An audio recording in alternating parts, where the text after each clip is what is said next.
If the defendants could please stand.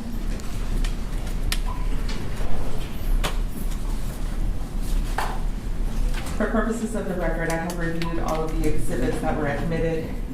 In the punishment phase of this case, I have reviewed the pre-sentence investigation report and the TAP evaluation of each of the defendants. Is there any legal reason we cannot proceed to sentencing today? None on behalf of Mr. Moreno, Your Honor. Does the Reverend Schnieder? No, Judge. Yes, and Mr. Rodriguez could not be here, right? Yes, Judge. And- Dennis Moreno standing in. Yes, Mr. Moreno. Any objection, or you want to proceed with Mr. Moreno Schneider? Okay.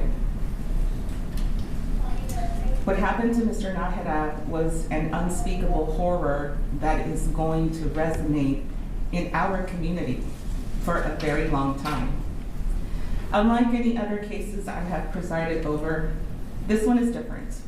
It is different because we're not dealing with an intentional act. We're not dealing with a drive-by shooting or any other type of murder. It was a case of criminally negligent behavior. On the one hand, we have the City of San Antonio Animal Care Services swearing under oath, giving testimony that left me with the impression that this was about a missing affidavit, that none of the previous bite victims came forward to declare the dogs dangerous dogs. After hearing from the neighbors on Decla and Darby Street, I find the testimony I heard from the City of San Antonio very difficult to believe. What I do believe is the people from the West Side neighborhood.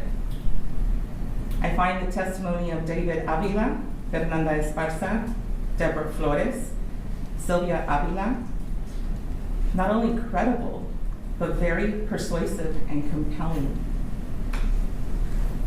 The City of San Antonio is not on trial here, and they will have their day in court and their lawsuit to contend with.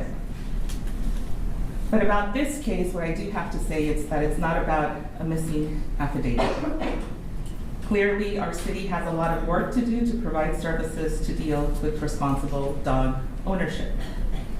To echo what most, if not all, the witnesses testified to, this was preventable.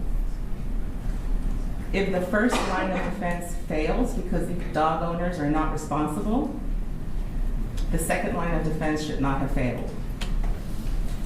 Mr. Moreno, Ms. Schneider, this is about responsible dog ownership. It involves not only taking care of your dog, but ensuring the safety of the people in our neighborhoods, in our communities, not only the people, but other pets in the neighborhood and communities. We all have that responsibility to each other, and you failed at that. Mr. Moreno, it is the order of the court that you will be sentenced to 18 years confinement in the Texas Department of Criminal Justice, Institutional Division. There is a $5,000 fine, no restitution. The victim has not requested restitution. You are prohibited from owning or possessing any dogs if you make parole on this case. This is a plea bargain case. However, you have the right to appeal the rulings of the court on a pretrial order. Ms. Schneider, your sentence is 15 years confinement in the Texas Department of Criminal Justice, Institutional Division. There is a $5,000 fine, no restitution because Ms. Najera does not want it. You too are prohibited from owning or possessing any dogs if you make parole.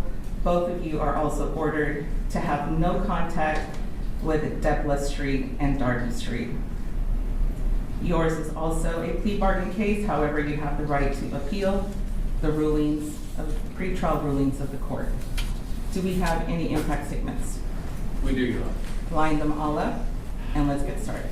You're remanded to the custody of the sheriff to begin your sentence.